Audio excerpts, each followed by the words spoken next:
Welcome to Restoring Childhood on the Same Page. I'm your host, Ryan Dalton. And this week we're talking about Chapter 4, Puberty and the Block Transition to Adulthood, how puberty has shifted and changed quite a bit over even just the last 10 to 20 years. I have two wonderful guests with me, and I will let you all introduce yourselves. Let's start over Shall we here. go first? My name is Summer Sims. I am a parent, school counselor, and I've been a teacher previously. And my name is Celeste Walker. I'm a 6th grade math teacher at Avery Trace Middle School. But what I really hang my hat on is being a mom of 2 adult boys. Yeah, and I really, one of the reasons that I wanted both of you, besides the fact that I really like both of you, Thanks. Mutual Appreciation Society. yeah, I enjoy working with you all. I enjoy seeing you all interact with the kids, but the double thing of being a parent and in the education world, I think that always sets us at a sort of a different perspective on things, and so that's one of the reasons I really thought that you all would be great for this chapter. You have 2 boys. I do. And then I know that you have 2 girls and a boy. I do. And so Puberty. yeah, puberty. At my house. You're right. There it is, It's happening. Times 2. Happening now. So Right. yeah, just have the various angles on this and takes. And thank you so much for coming and taking part in this conversation. Absolutely. So this chapter, he opens it up talking about, he says, for humans, the change in bodies is not nearly as dramatic as it is for butterflies, yet the change in minds is every bit as extraordinary. So we know puberty is this age where lots of changes going on. And there are these major changes in the body, but there's all these changes in their minds. And in middle school, as we are, we see that firsthand every day. Absolutely. And we see the impacts, and that's why I love, and I think you too as well, love being in the middle school, because I would say it's one of the hardest times to be alive for a kid. Yeah. I would not do it again. Yeah, you would No do not way. recommend. You could not 0 pay out of me. 10? Yeah, but so I can appreciate what they're going through. But yeah, no way would I ever go back to it. It's so hard, and I think sometimes as adults we forget about how hard it is. All the hormones that are going through their bodies, the changes, and now that change is even, I think, exponentially harder because of social media, because of screens, because of phones, and the high stakes that are out there. Well, let's just jump into it. Let's see. What is something that what is the main thing that sort of stood out to you, or are there any quotes that stood out to you in this one? So for me, a couple of things jumped out right away. I used to, when I lived in California, listen to a podcast where these 2 gentlemen, older gentlemen, were talking about when they raised their kids, how they noticed that when they were kids, they played baseball and they wore their jersey and pair of jeans and went out and played. Yeah. And they just played. And they would play until the sun went down, and then they came home and everything was just normal. Then through when they were raising their kids, it all of a sudden became this big thing, like you're a bad parent if you let your kids stay out. And so they were talking about something that Jonathan Haidt talks about, which is safetyism. Yeah. Which is a concept I had heard of it before, but I never had seen it coined. And so that just really resonated with me. I thought, yeah, safetyism. You're so concerned that your child's going to get hurt by just their imagination and playing, where in essence, though, we've given them their cell phone and look what's actually out there. You know, you think that you're protecting them physically, but in actuality, when you let them go in their bedroom with their cell phone, the whole big world is actually at their doorstep. You think you're doing a really good job, and that's where some of my guilt comes from. Is that's what I thought I was doing with my boys. Is I was making sure they didn't go out too far. I made sure that they were structured, what they were doing when they were outside of school, because I didn't want to give them too much rope, to hurt themselves. But in actuality, by giving them that cell phone, I was putting the entire world in their hand, and I just was ignorant to it. I did not know at the time. It's one of those sayings: when you know better, you do better. Yeah. So. Well, and you've spoken about this before. Let's take a sidestep out of this chapter. Well, it's actually in the chapter, but out of it. You've spoken before about on this thing. This is a non-judgmental movement, 100%. and parents make decisions that they feel like are best in that moment for that moment. Yep. Would you be able to speak on that a little bit? Because you've spoken before about why you got the phone and like why you wanted to introduce a phone to your children. And there are a lot of parents out there that feel like they're in too deep or they've done this and it's too far.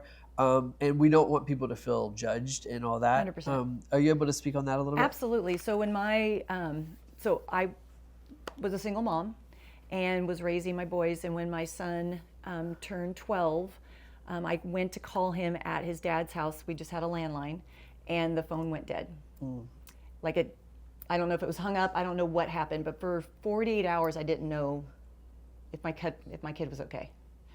And that's when I was like, I don't want to do it. I don't want him to have a cell phone, but I needed a way to contact him. Yeah. And so I cried the entire time I bought the phone. Like the person in Verizon probably thought I was nuts. They probably still do. But I live in Tennessee and not California, so I'm good. But fresh start with this Verizon. Exactly. Yeah, This new Verizon. Yeah, Verizon. they don't know me. It's the Tennessee Verizon. And bought the phone, had a lot of parameters on it, thinking, okay, this is just for you to call. We put in grandma's number, grandpa's number, Auntie Kirsten, all the important people's numbers. But it's a slippery slope too, because it was not a dumb phone, it was a smartphone. Yeah. And not knowing what all the different apps were, and it was one of those things where it just snowballed. Yeah. And then of course younger brother's watching, and he's like, when's it my turn? Yeah, exactly. And it's like, if it could be when you're 25 would be amazing. He's 22 now. He's still waiting. No, I'm just kidding. He's still waiting. But yeah, I like that you earlier brought up this idea of safetyism and this idea of protecting kids in the real world and then throwing them on these devices and smartphones. And he compares it to, he says, a child who eats only white foods like pasta, potatoes, chicken will be nutrient deficient and at a heightened risk of diseases such as scurvy caused by severe vitamin C deficiency. Similarly, humans are socially and culturally adaptable creatures who need a wide variety of social experiences to develop into flexible and socially skilled adults. So especially in this stage of independence versus role confusion, these teens and early children need that. Ms. Summer Sims, what do you have to say about any of this? I think that when I hear that word safetyism and I started reading it, I was like, I feel like I live in that just a little bit. I think sometimes being a single mom, you get overprotective because everything is dependent on you in that moment. Buck stops with you. And it's not just a mom, but dads too. If you're the only parent, I guess I should say. And so I think that in my head I was like, I'm protecting them, I'm doing the right thing, but not thinking about it through a phone. We didn't do a phone, so we don't have phones yet. I have a 13-year-old who decided that you're her enemy. Yes, Remember that? yes, yeah, my nemesis. Yes. Because I took away phones from the whole Putnam County. But what's interesting, and this is not directly from this, but what's interesting from there is the younger one is a little more okay with the idea of not having a cell phone because she's adjusted to let's go play. And so I even find myself, like when they're outside playing, in my head I'm going, okay, this is unstructured. Let's do unstructured play. Like I've sent you some videos. Yeah. And I sit back and I feel myself cringing because being an educator, you have rules on the playground. You do this, you got to keep everybody safe. And I will, so that part really stuck out to me to challenge me in my parenting. I think I was already challenged by that, but when I read it and I saw it, and it says, he says, safetyism requires banning most independent activity during childhood, especially outdoor activities. And that challenged me. I was like, oh my gosh, what have I done? Like, That's how my whole life has been structured. Like, wait a second. Oh, and I even find myself challenging my mom with this, the person who raised me, who didn't ask where I was. We were talking the other day, and I was like, Mom, she's putting parameters on my kids too, as far as play. And I'm like, why do you do this? I said, we did this, this, and this, and this. And she's like, I don't know, Summer, I just feel like it's different now. It's just different now. Everything's just different now. But why is it different? It's because of cell phone usage. Yeah. Yep. Everybody's been exposed to more things, more knowledge, more experiences than maybe what's happening when I was a kid, or at least I think was or was not happening. It's that culture, right? It's been built into our culture. Hey, the world is scary. We need to protect our kids. Someone's going to get snagged. I mean, people do get kidnapped. I mean, the bad things do happen, but yet we're allowing all those people into our kids' bedroom. Yeah. That lack of awareness. Or somebody told me it's like a warehouse. Like, would you take your kid? A cell phone's like a warehouse. Have you heard this? No. I don't think it's in here. It's like, and I don't know that I'm explaining it very well, but say you would take your child, put them in a warehouse, and all the immoral, bad, terrible things that could exist are there. Yeah. Would you take your kid and put them in that? You No. wouldn't. And so like a cell phone and social media and internet and all those things are that. Yeah. But we don't see it that way. Yeah. And when that person told me that, I was like, oh my gosh. Especially being a Like, teacher, I this see it is as a behind tool. this door. Yeah. This is behind this Yeah. door. And you're just giving your 9-year-old free access to that. Well, and what's even more wild to think about is we're putting them in that warehouse Yes. as an idea of this is safer. Like 100%. Yeah. Oh, I don't want 100%. you going out there. So Right. here's this warehouse full of all Yeah. this evil stuff. Right, that can literally come in, literally be right there in their bedroom with them. Absolutely. Well, and that's like on 99, he said, like, in fact, smartphones and other digital devices bring so many interesting experiences to the child and adolescents. And he's talking about where it's not that the experiences, they're not going out and having them. You're using the telephone, the cell phone. That's where I live. The cell phone to provide the experience, like instead of them going out and doing it themselves. Kind of, I don't know. I like the term though, that what you were kind of reaching for, I think, is the experience blocker. So it's Yeah. literally blocking their actual experiences. This reminds me of a story of when with my oldest, you learn everything from your oldest. Yeah. Poor Luke. Good, bad. There are Noah guinea learned from pigs. him. Yes, 100%. 100%. And I started seeing older kids at his school were wearing headphones. And so I went up to this older, mom and just said, so at what age? Because, you don't want to be behind the times, right? Yeah. You don't want to be that mom that's not, with it and cool Yeah. and everything. I was like, when did you start allowing your son to wear headphones? And she goes, here's how you need to know when you can allow them to have headphones, when you want to stop communicating with them. And I was like, oh, well, that's not going to happen for a long time. I mean, raising boys, do you get how was school today? Good. Yeah. How good? Pretty good. Yeah. Yeah. Did you learn anything? Probably.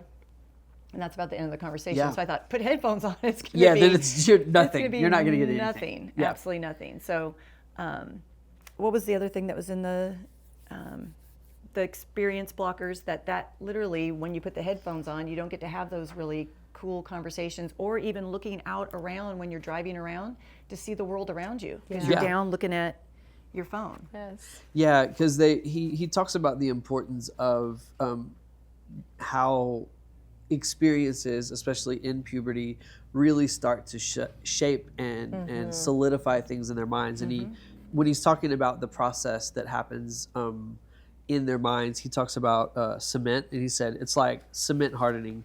If you try to draw your name in very wet cement, it will disappear quickly. If you wait until the cement is dry, you'll leave no mark. But if you catch it while it's in that transition between wet and dry, your name will last forever. It was powerful. Yeah. Yeah, and that's that time where their brains are shifting and they are going to start coming into that thing where things are hardening. If whatever is imprinted there is hardening, and if we're not allowing them the experiences in the real world in this time, then what is being cemented in there? And then just after that, when he's talking about the experience blockers, he speaks about chronic stress versus acute stress. Yes. And I love it that he talks about sort of the difference between the two, but the need for acute stress. Like, we need acute stress to make us stronger. Yep. The chronic stress is where it becomes unhealthy, but ironically, or maybe not, putting kids on these social media and smartphones will create the context for chronic stress. Well, you mentioned that about that mom that reached out to you and how her daughter came back to her a couple days later thanking her, saying she didn't realize how much she was being trained by her phone. Absolutely. I mean, that was something I remember talking to my kids when Snapchat first became a thing, and the streaks. Yep. Again, what I'm talking about right now is it's not saying all these things are bad. It's all about balance, right? Yes. How do you balance your life? And I remember telling my youngest child, who is very strong-willed, and I said, it's training you. Yeah. It is training you by having you go, well, I have to get on there because I have to keep this streak Yeah. going. It's training you to get on your phone. Absolutely. And that kid dropped it so quickly, because as soon as he realized someone was running his life, he was Yeah. like, no, you're not. Yeah. And that is, I've heard different sociologists and psychologists speak about this. One of the ways to speak to teens about this is not from the angle that this is bad for you, this is unhealthy, it's bad for your mental health, because honestly, they don't care. I didn't care as a kid when Well, they you're were not like, thinking that far ahead. No, there And isn't also, tomorrow, You, right? you don't have the grasp of the bigger picture. You don't have the ability Yeah. to think that far ahead. Well, But- tell somebody not to touch something. They're going to want to touch it now. Exactly. If they didn't want to before. But if you tell them you're being controlled by the man, these tech companies are taking advantage of you. They're using you. That is a more sort of productive way to speak about this stuff with kids. They're being manipulated. Yeah, they are. They're using the psychology of how things work. That's how all of those things work, right? It's through games, and it's getting you to want more and more. Absolutely. He speaks about that quite a bit in the book, about how that's how a lot of this is driven, is to get you to keep wanting to come back. Yeah. Like we're little mice. Yep, And I catch myself doing it. I'm no better. Right. I didn't grow up with cell phones, with the gray hair, you can kind of tell that. What? I know, surprising. You would think I was like 20-something, right? Gen Z. Just the way I act, do cartwheels and do all the things. But I find myself getting sucked into it. So Sure. if I have, and I, didn't live with that, I can't imagine what it would be like for a kid that's just always been their It's reality. readily available. Yeah. Yeah. And I don't know, I was thinking about age. I flipped over to this page where he talks about on the internet, everyone is the same age. Yep. Which is no particular age. Like that hit me frightening. so hard. Yep. I thought, oh my gosh, which makes me go back to the warehouse thinking too, of just children are free to do as they please and to play video games and exchange messages and photographs with unknown adults. Yeah. And like when you take that in, like right now it makes me cringe Yeah.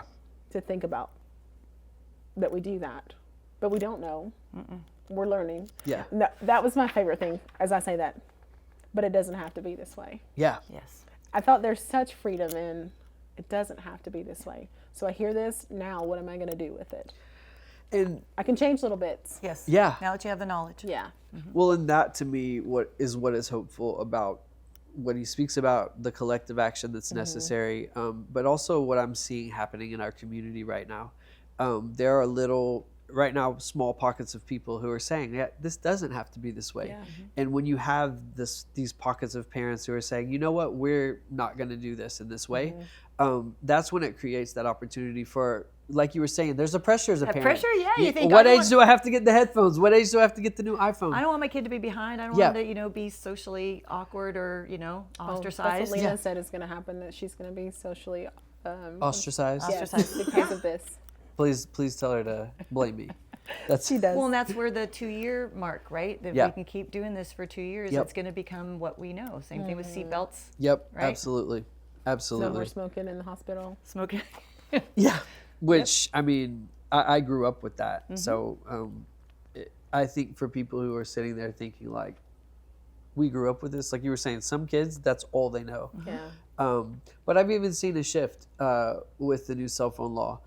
I sort of expected, I saw parents when they first announced it become angry. And I understand, like, as a parent, it's scary. New things are scary, Sure. especially feeling, like you were saying, with your situation, you wanted to have the contact with your child and things like that. So I understood the fear.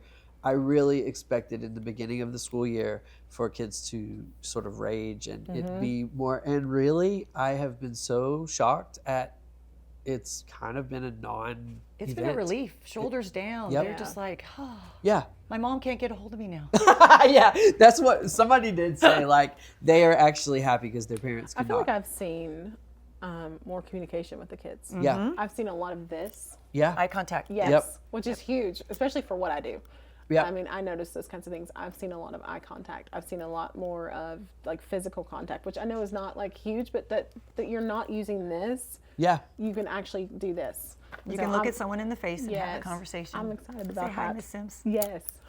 Yeah. Well, and it's that is what we've lost. We have this asynchronous, disembodied experience on these smart devices, and this is pushing us into synchronous embodied experiences where we are there in the moment, we are connecting with people, and that's what we're created to do. Well, because it said experience expectant brains need that the most. Yeah. Yeah. Like They're your living brain in the is present. It's a anticipating- present, right? Yeah, To be in the where present. My brain wants that. My brain craves those experiences. I think that's, again, I keep saying the same word over. It's phenomenal. Yeah. It's a challenge. That's a good challenge. Yeah. Yeah. Well, so he also in this chapter he speaks a lot about puberty, how things have changed, and even how like with this over and early exposure to the internet has shifted kids' awareness of the world and all of these things. But also even as our culture has shifted for various reasons that he doesn't really get into, how even puberty itself is happening earlier. Yes. I mean, I've read things that it could be about hormones and foods or whatever, but we're seeing girls have periods as early as second, third grade. That's factual. Wow, Yeah, really? and yeah, it's the even when puberty Was that happened. 6, 7? Third, eight. fourth, Oh, eight, sorry. Yeah. nine. I just 8 said to 6, 9. 7. Yeah, I'm yeah, sorry. yeah. Mine, Speaking you're of internet, 6, no. 7. Yeah, but yeah, like you're a very middle school teacher for that. So very middle school. But yeah, like 7 or 8, 9, we're starting to see girls already, and he talks about this, like, and how that has also changed our experiences, but then also how, as a culture, there are a lot of rites of passages Yes. that traditionally have happened in certain cultures that still happen to some degree. Like he mentions the bar mitzvah and the bar mitzvahs in the Jewish culture. Some religions have it. I know the Catholic Church has confirmation. Confirmation, yep. 8th grade. So there are still these rites of passage, but he talks about how we're missing those now. And he talks about the impact of that. What did that stand out? Anything about that? Sorry, I interrupted. No. Like I highlighted on 102 where he said they spontaneously create rituals of separation, transition, and incorporation into their peer groups that we outsiders lump together as hazing. And that started making me think, I thought we're trying to find something to replace it. And then it looks like it's negative, but it's really not necessarily that it's negative. It's because something is lacking. Yeah. They're figuring it out. You got to find a new way to Yeah. do something. Right. And we see this in these TikTok trends. I don't know because I don't have TikTok. Good for you. I but don't have TikTok. But you've seen the results with the missing Yes. toilet in the school and things like Yes, that, and the missing Chromebook sink, and all those things. the Chromebook being stuck. And so due to the lack of these rites of passages, they've very much thrust themselves into this online culture where they're creating them, but they're not as maybe healthy or safe as what, like if we as a society decide on these, like this is a rite of passage. And I really like when he lays out it's on 107 when he's talking about ladder? even your Steps, birthdays. Look right there. Yeah, yep. That was Yeah, scary. yeah. I wrote yikes by what the 8-year-old does. Oh Yeah, yeah. yeah. Well, you want to talk about that? Talk about it. Yes. You want me to talk or you want to talk? Go. Well, I just wrote yikes by that one because You can't imagine them doing it? Or? I can't. Like hold on, let me go back through. So I can do the play without adult supervision.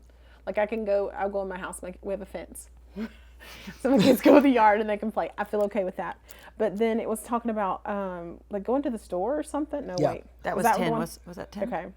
But this one, running local errands. Yeah. Like I'm like, oh my gosh. But when I think back when I was a kid, did. there was a store down the street. My mom let me go down the street, and this is back when people smoked. My grandma would send me to the store with $20. Yeah. And I would go buy her cigarettes because she wouldn't walk there, Yeah. and I walked back.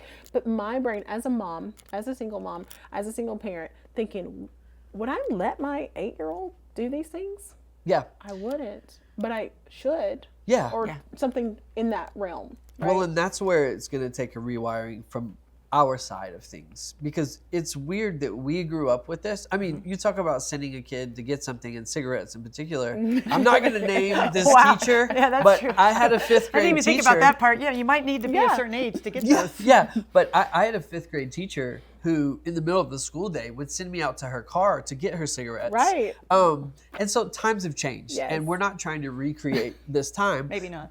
No, but we're trying to redefine our norms and say, like, as a society, we need to have these sort of rites of passages and these milestones. Yeah. And he lays it out as these even your birthdays, and he says like 6 is the age of family responsibility. So you start to like let the kid contribute with small little chores. Sure. 8 is the age of local freedom. So like you're talking about. So I have a flip that we did before this book. I'd realized one day I was like, I pulled up somewhere and I saw another kid go in and come back out, and I thought, oh my gosh, I don't let my kids do those things. So now our baby step is to go to the Dollar Tree. You can go in the Dollar Tree by yourself Yep. and go do little things. So that's our little basic local freedom. You can take my debit card, you Yeah. go in there, I'll sit out here where I can see you because Yeah. I'm like, Yeah. safetyism again. But look what you're doing, though. Baby steps. But it's a Yes. step. And it is a milestone because we don't get to do it until we're 9 or 10. Yeah. When is my turn to get to go in the Dollar Tree by Yeah. myself? So And you Local know what? freedom. I love We're it. not talking about here like going back to my childhood. And suddenly, I'm like my 9-year-old, like hop on a bike and go to Tennessee Tech, Yeah. which is like 10 miles away from where I live, which is what I did as a kid. Right. But we are talking about these baby steps Mm-hmm. and just practicing and trying these things out and experimenting. Because that's how kids learn, right? Yeah. Yeah. That level of autonomy that they can do it. Because that's a big thing I'm seeing in the classroom is the kids are constantly going, did I do that right? Is it okay? Is it okay? Is it okay? And it's Yeah. like, I want them to sit and take some time and think for themselves, is it okay? Yeah, Did you tell check? me. You tell me. Yeah. And it's because we're not giving it to them. It's not their fault that they don't know. Exactly. And it's setting them up for kind of failing because they haven't had the opportunity to try this out, be on their own, try something and fail and figure out what to do there. And yeah, it's interesting because we are so quick to block these things from happening at a young age and in puberty and all this for the kids. But again, we're so quick to throw them in what you're calling the warehouse. I really like it. I'm going to start really good. using Yeah. this. But it's not mine. Somebody. I don't know. said it. I'm quoting it. Summer Yeah. sentence warehouse. But yeah, Yes. we're so quick to block them from doing these experiences, and yet we're throwing them in this other world where they have full access. I love that you pointed out that like on the internet there is no age. Yeah. Even to think about, internet adulthood is 13. That Which is was crazy. decided, in like 98 or 99. He talks about it I've in read here. that too. I did. That's too young in the first place. But we know that they know how to get around these age restrictions. Right. There's no hard restrictions on them, and they have access to everyone, Right. or everything and everyone. And everyone has access to that. and them, everyone it's- has access It's to that them. open door. Yeah. It's like you're putting them in a wading pool, but actually they're jumping into the ocean. You don't Yeah. realize it. Oh yeah, Yeah. absolutely. So one thing I thought of when you guys were speaking a moment ago is when my oldest, again, going back to Luke, he was super excited when he turned 16 that he was ready to get his driver's license, which I remember that as being so much freedom, right? Couldn't wait to get my driver's license. A lot of his peers could care less. Yeah.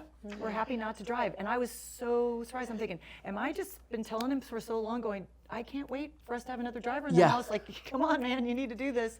So it's interesting. It's kind of that experience blocker, right? Yeah. So if you have everything in front of you on a phone, you don't need to go drive up to, because we had all Yeah. these cool places where I'm from. Yeah. Go up in the mountains. Well, you pull up your phone. Yeah. You can see it right there in your phone. You see it on your phone. You Or when DoorDash you're- your meal. You know, Yeah. you can even work online. Like we don't have to leave. And I like that you pointed that out because I thought of the exact same thing. When I was a kid, I could not wait to drive. Oh, yeah. At 12, I was already like asking my dad, like, can I drive the car and all this? I got my permit on the day I turned 15. I got my license on the day I turned 16. That was like, I was waiting for that. And a lot of my students, I'm 8th grade. You all are in the younger grades. They're right on the cusp of that. And very few of them are excited about it. And then I see them go up to 9th grade and 10th grade the next few years. And I see them like not getting their license as quick. And it is something that is drastically shifted. Because we've taken away that desire for risk. Yeah. Risk and just exploration. They don't have to actually explore it for themselves. Yeah. Which, what a shame. 'Cause, I oh know. my gosh, the waterfalls we have in this Oh. area. I've only been here now, going on my 3rd year. I keep exploring. I can't get enough. So it makes me sad. I hate That to part say makes me this. We are running out of time.